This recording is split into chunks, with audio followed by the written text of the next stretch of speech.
Jack Ferguson, man, what's going on? You sitting in the beautiful jungles of Chiang Mai. How's life over there?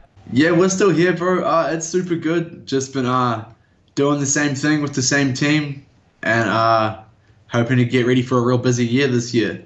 First is what you've been doing, the last, say, 6 months or so. You last fought in September, I believe, and it didn't go the way you wanted it to. But man, this is what the game is about. It's about speed bumps, barricades, and you gotta jump over them and continue forward, right? So tell me what you've been doing. What did you do after that fight? Well, yeah, after that fight, I just took the loss like a man. No excuses. I made a mistake. Ryan's a tough fighter, and he capitalized on it. He got the win. So hats off to Ryan, bro. I would like to fight him again in the future. I think I'm definitely capable of beating him.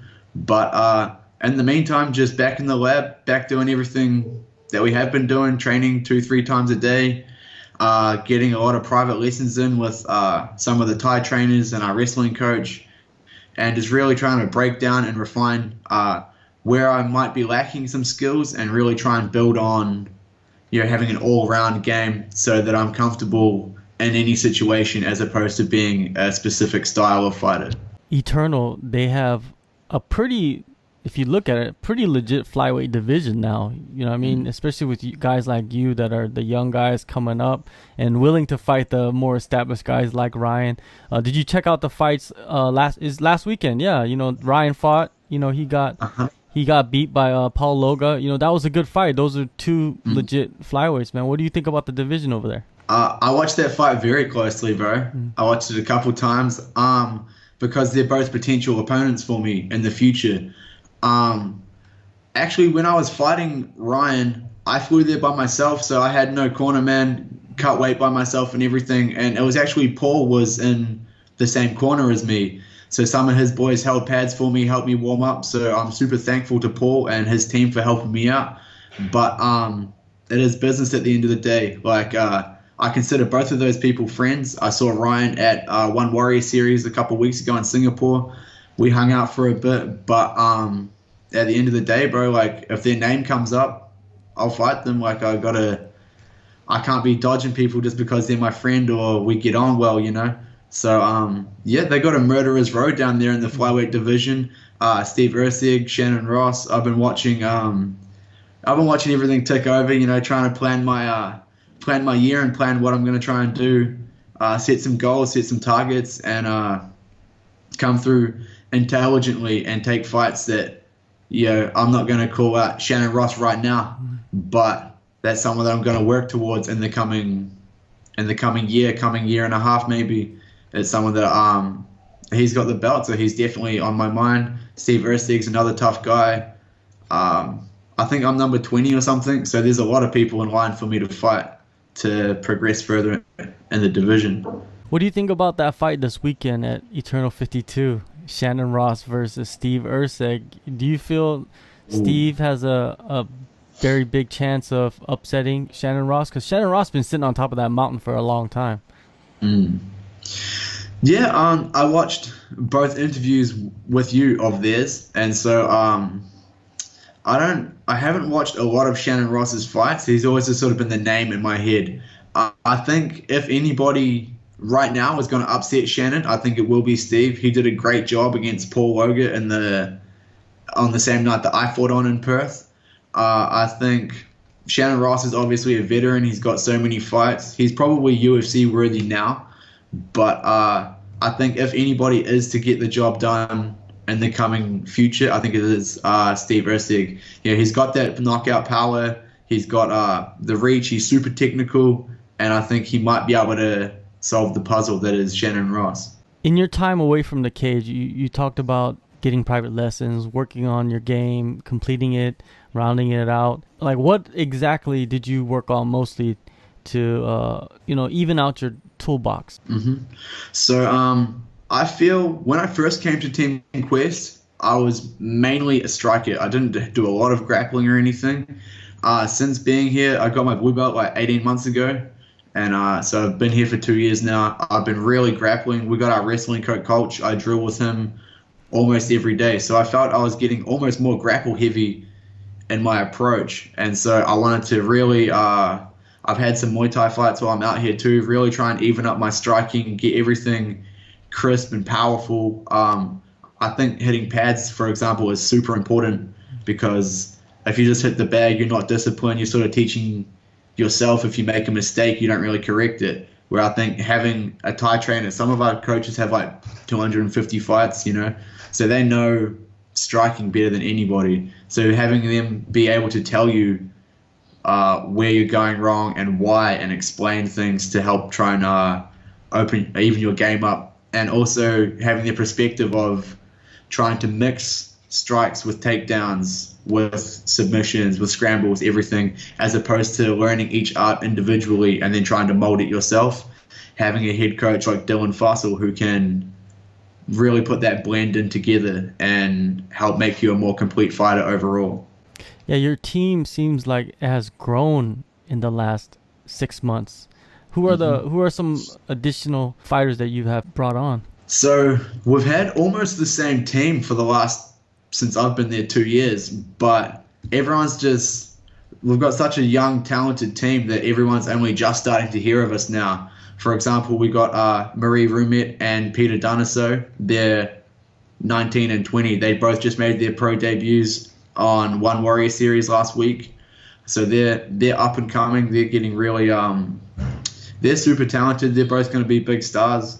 We've got our wrestling coach Colt. He's 2-0 as an amateur, but he wrestled for the Marines and he's wrestled I don't know how many wrestling matches.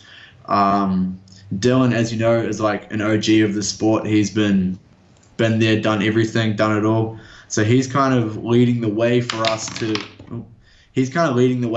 come through and follow in his footsteps, and we're trying to learn from everything that he's done to progress all of our careers together.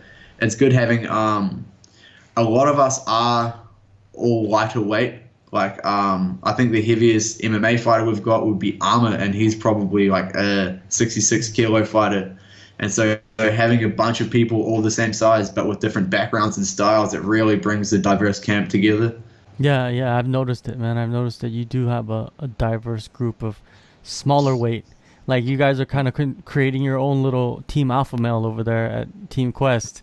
Yeah. It could be, you never know what could happen with that. You know what I mean? More people are going to come eventually and come and join and add what they can add to that team. Something interesting I was looking at is on the news, I was looking at Chiang Mai, like the pollution. Is it noticeable there? Because it seems like in the news, it makes it sound like it's just crazy or something.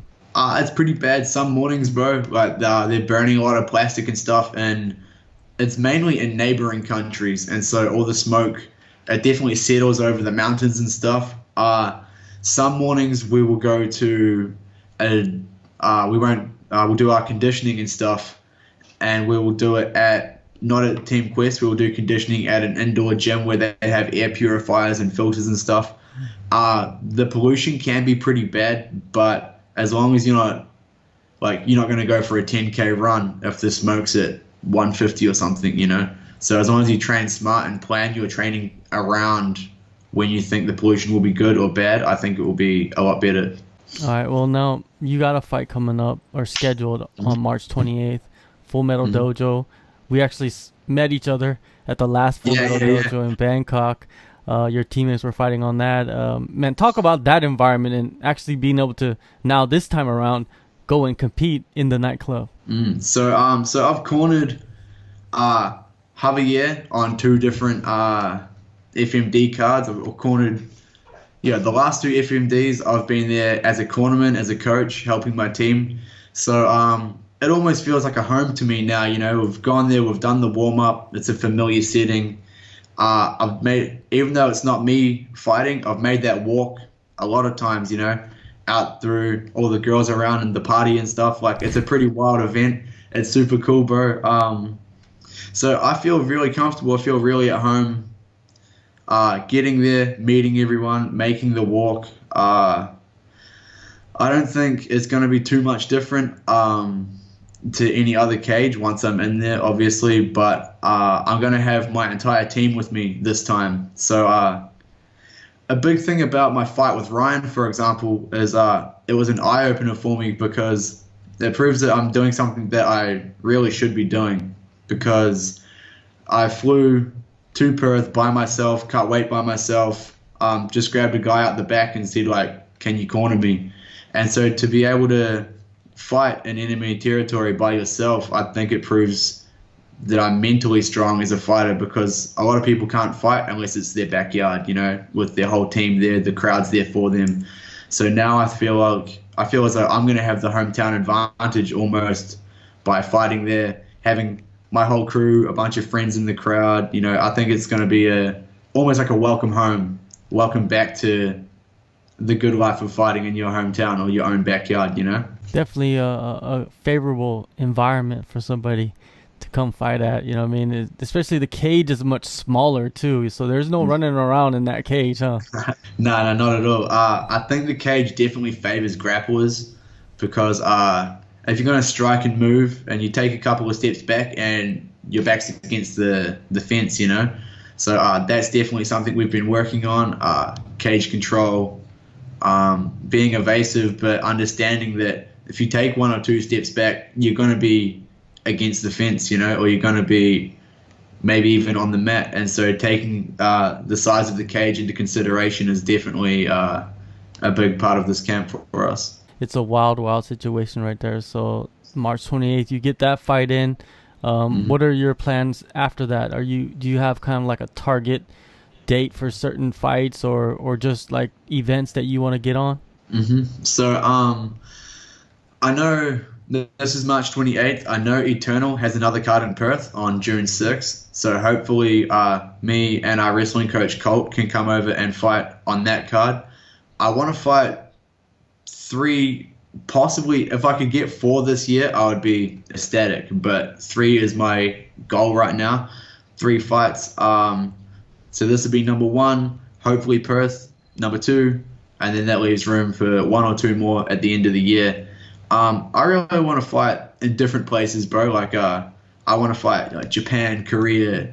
You know, like so many awesome fighters have gone to Japan and fought and become legends. You know, Mark Hunt, Ray Sefo, or like Vanderlei, for example. And so I think I'd love to just be able to say that I was a part of something like that. That I was a fighter who managed to travel the world through fighting, you know, to experience everything that this fight game has to offer. I know Brave or UAE Warriors would be a super cool anywhere, bro. I want to travel, fight anyone, the best life through fighting, provide the best experiences for myself with my skill set of martial arts. Do you see, you know, you just mentioned that you want to go fight all over the world, but do you see like a outlet like OWS or the Contender series? Are you always watching those shows and maybe seeing where you can fit in over there also?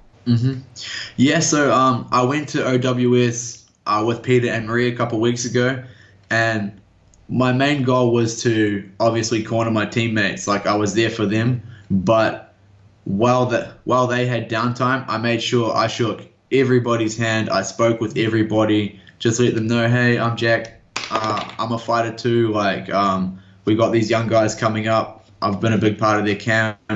I'm ready. I'm hungry. Like, I feel like it's biased because obviously I'm going to say, yeah, I'm ready for the shot. But, you know, I'm here if anybody, like, I'm sitting by the phone, you know, I'll pick it up if someone calls. I think OWS would be good. I know Contender Series is going to China. I think they're doing 6 or 7 events in China this year. That was before the virus outbreak, so some of them may be cancelled. I think they're mainly looking for Asian fighters, but it's definitely something I'll apply for regardless, because even if not, then at least it's my name in someone else's mouth, you know, like they're talking. It's just more exposure for me. I'll apply everywhere until I get something. Definitely. That's a good attitude to have, man. Like, you're not just stuck in one position and you're just looking at one target. You have many targets and you're working, you know, you're networking. That's so important. A lot of guys go around, they don't do that. They just act like you should know them, right? There's a lot of guys, you Yeah, know, yeah. you know what I'm talking about. There's a lot of guys walking around like, oh, you should know who I am, right? But at the end of the day, being nice and shaking people's hands, that takes no energy. That's just the normal thing to do around people. And this game is about networking and who you know. And if you know the right people, it'll take you to places where you'll never been. Yeah, of course, bro. I've always tried to make an effort to be the most genuine person I can be. Like, for example, if I lose a fight, congratulations to my opponent, because whether I would be injured or make any kind of excuse, like, I wish I had excuses for everything so that it wasn't my fault, you know? But at the end of the day, if I lose a fight, that's my fuck up, because it's my job to win the fight. Even if I lose, that's on them. I try to shake everyone's hand, be a genuine person, and not because I think it would be an advantage knowing this person, but just to show that I'm like a genuine guy, you know? Like, there's no bullshit here. I'm not gonna lie to you. I'm easy to deal with. If you call me, if I can fight, I'll fight. If not, I'll say, I'm sorry, we'll do it at a later date. But I want to be known as someone that's easy to get along with, that I'm a genuine guy. I will talk to you, and if you ring me with an offer, I will try my best to meet in the middle and make something happen, you know? I think that's a very big thing, is like a lot of people, as you said, expect the promoters to know them, expect the promoters to already owe them favors for something, and it's just never going to be the case. If you can just be a genuine guy, I think more people will be inclined to work with you, get to know you, and you'll have more opportunities from there. March 28th, man, you step back into that cage at Full Metal Dojo, Bangkok, Thailand.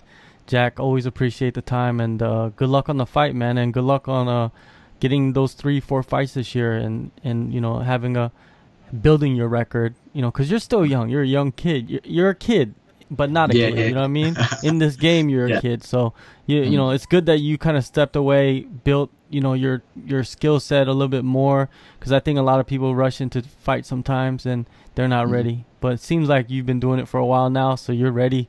Let's do it. Thanks so much. Awesome. Thank you so much, my bro. Always a pleasure to come and talk to you, and hopefully I'll see you again at one of these events. I know you said you might not be at FMD this time, but I'll catch you again at somewhere soon, I hope.